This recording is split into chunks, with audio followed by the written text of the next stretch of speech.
Alright, so my opponents first brought up that the airstrikes we're using right now are supposed to be effective in taking out the main officers and helping our cause. The fact of the matter is, current airstrikes have only increased hatred towards America and increased ISIS recruitment.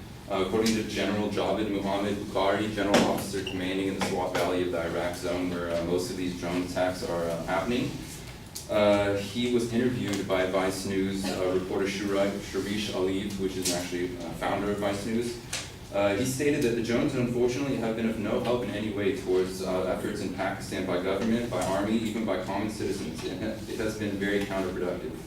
When the interviewer said it seems like the airstrikes actually helped the Taliban as a propaganda tool, the general answered, yes, it certainly does help them recruit more people. The resentment among the population of that area being struck by drones and the fear in which they live in creates a lot of stress and resentment towards drones. So they've actually been truly counterproductive.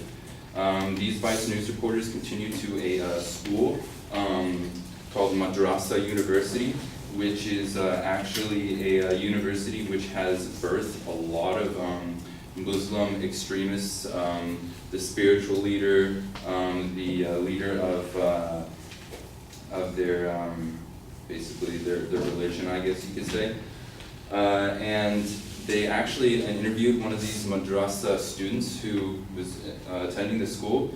The student said that the collateral damage is going on due to the drones is the main reason that terrorism is increasing. No Muslim can take this, and as a reaction, all the Muslims will stand against the Western world.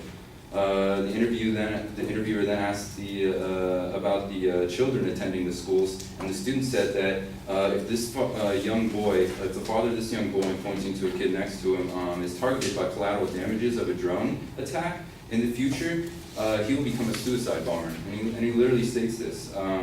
Hate will be what he thinks.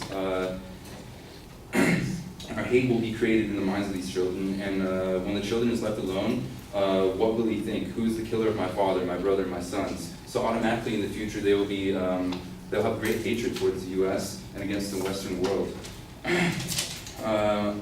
My opponents also said that the soldiers leaving troops behind and training them are effective, when actually training rebel Iraqi soldiers to leave behind is not effective at all. According to John Haltwanger, a writer for Elite Daily News, the group has been extremely effective in instilling fear in the hearts of others. This is a large part of the reason that the Iraqi army soldiers have fled their posts and refused to fight ISIS.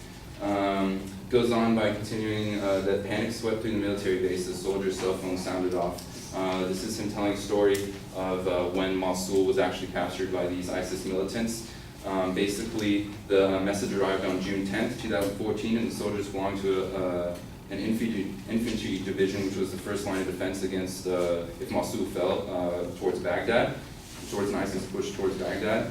And basically, word that ISIS had taken Mosul and opened its prisons, freeing thousands of prisoners and thousands of extremists, shook the shoulders the soldiers, despite their overwhelming numbers and firepower. The sergeant called for reinforcements. The response from his commander, Dabar Alek, or you're on your own, sparked chaos as the soldiers dropped their weapons and fled. The general himself even took off his uniform and joined an exodus of civilians on foot fleeing Mosul from the Iraqi militants. So even the Iraqi soldiers, even the main generals left behind cannot do anything. They're scared. Before even fighting these militants, they'll just flee and leave.